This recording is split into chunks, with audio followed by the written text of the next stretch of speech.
Once you've set up your website and you actually want to start blogging, I think the interface can be a little bit overwhelming, and there are so many things you have to take care of. In this video, I want to go over a list of some of the items I think are very important to keep track of and think about once you publish your first post. It's not just checking your SEO, it's not just checking your text. There are more things, for example, the picture sizes and also the readability, but let's dive right in and start off with the first item. First, I want to mention that probably one of the best things you can do is Google blog post checklists, because there are very smart bloggers out there who already made lists like this. So it makes a lot of sense to actually read a couple of these articles, because some of them focus on SEO, others on the text quality and what you should check there, and another group of people focuses on all the picture stuff, for example. I just want to go over a small list of items that I constantly see either done wrong or at least not ideally, and then I would say go for the other lists, and I will link a couple of them in the description below as well for you to get started.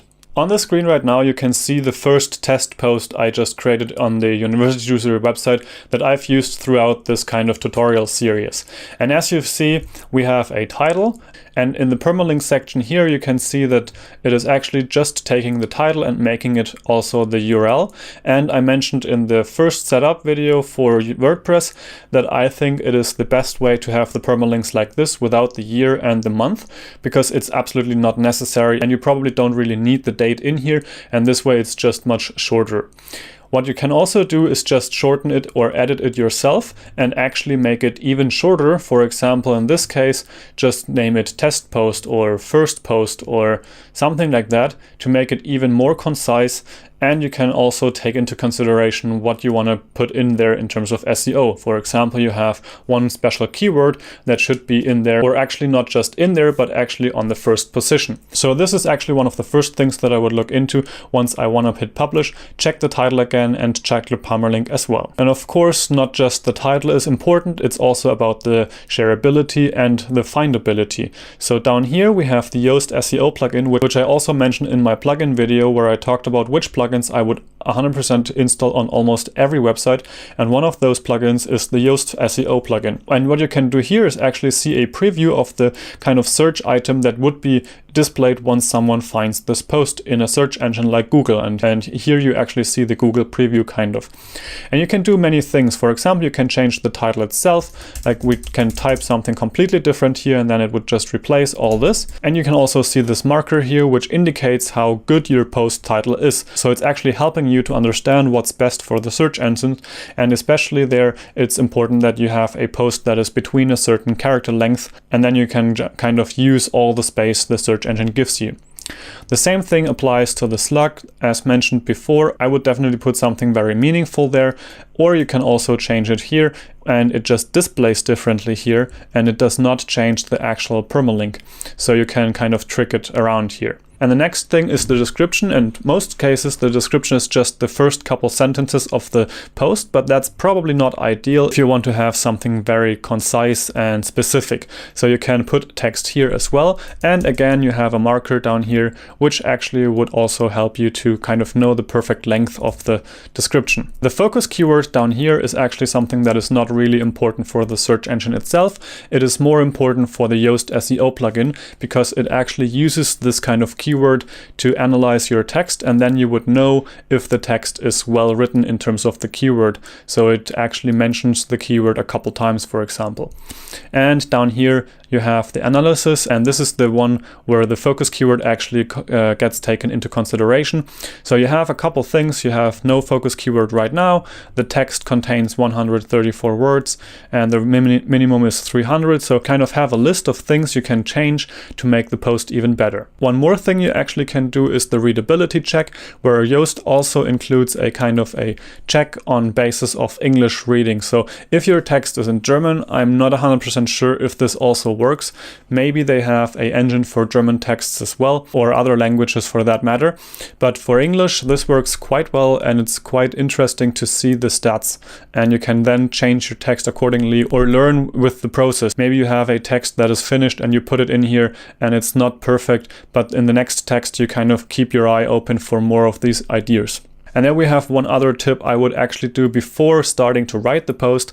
I personally would not write my posts in WordPress. I would always write them in a local text editor on my computer, because with a website like this, there are things that can go wrong. For example, the internet connection can break off, and then you can reload the page and the text is gone. There are a couple of backup mechanisms in WordPress to kind of prevent that from happening, but I have seen a couple people lose all kinds of texts because of this.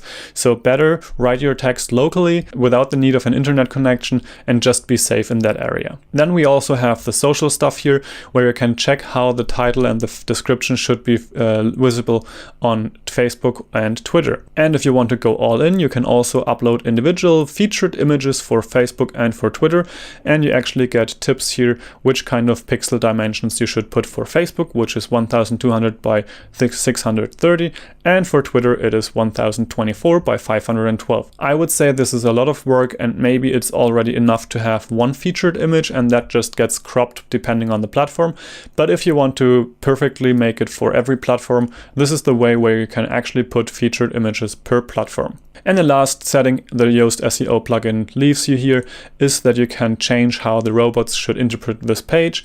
For example, for something like the privacy policy, you maybe want to put this on no index and also no follow, but in general this is probably the best settings you can have for the normal posts, so you probably will not change anything here. Another way to check the Yoast plugin is in the publish section right here, where you actually get a little bit of information about the readability and also the SEO status of this post before you hit publish. But the Yoast stuff is actually not the only thing you should take into consideration. I would also take a look at the categories and tags which are native to WordPress. I personally would say that a post is probably only going to be in one, maybe two or 3 at most categories, but in most cases you can take a lot of tags. For example, if you have this first blog post, you would probably tag it with something that is actually in that blog post, but the category may be something like the news category, but where you always just update what's new about this platform. But if you actually blog about certain areas, for example, you want to blog about food and you want to blog about fashion,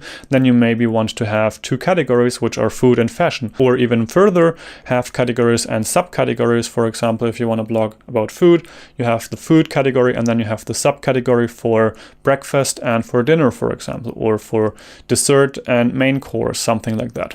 And then we also have the featured image, and the featured image is something that we will take a look into once we also talk about the pictures. But first I want to show you another thing about this interface, and it's again in the screen options, which I talked about in another video as well. This kind of drop down here is available on almost all the screens in WordPress, and it helps a lot to kind of give you more options on what you want to actually see on the interface and what you want to hide. In this case, you can, for example, include some widgets which are currently hidden. So you could, for example, hide the revisions. You could also hide the format because you always just post in the normal standard format. You could also include the author box, which would then give you the option to change which author actually published this post.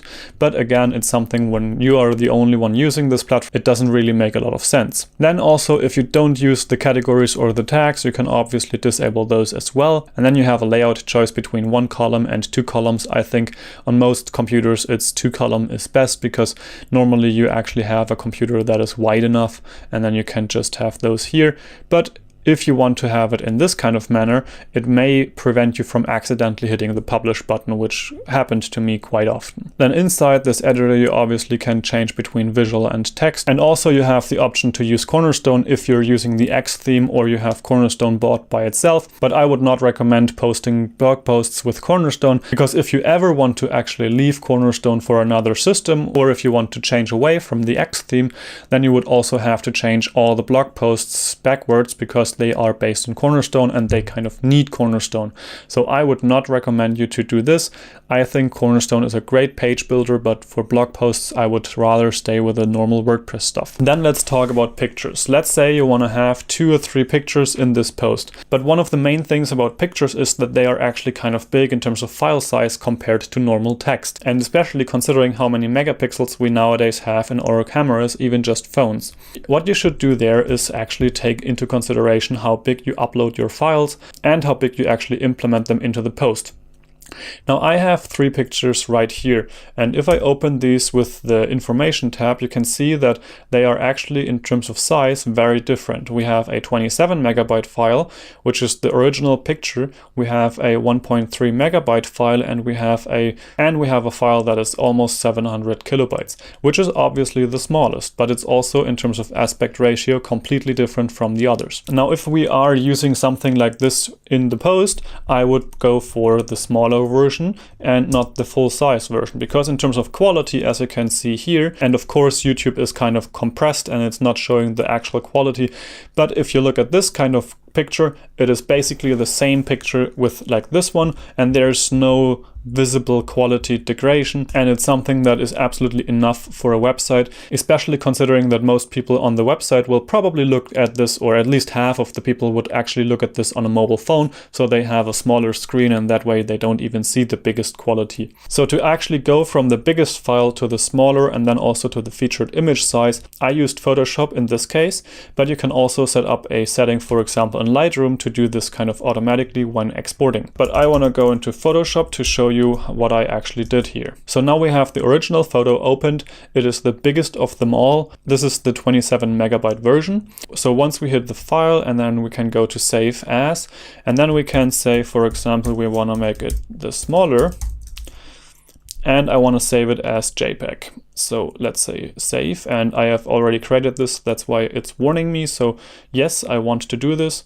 And now it also wants to kind of reduce the quality.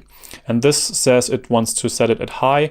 And of course the file gets larger as you set the quality higher.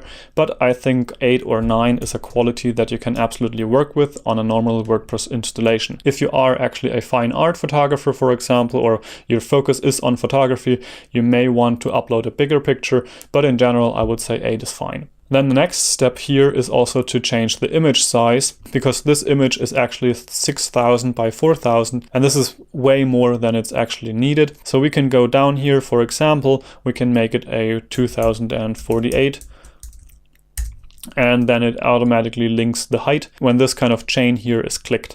So then we can say, okay, it actually transformed the picture to be much smaller. We can save that, and when we go now back and we have the original file and the smaller, then we can check, and it's actually 1.2 megabytes versus 27 megabytes. Now I already mentioned that I would also create a featured image, and I've just checked a couple websites to see what the standard or the most recommended featured image size is, and they all said it's 730 by 330.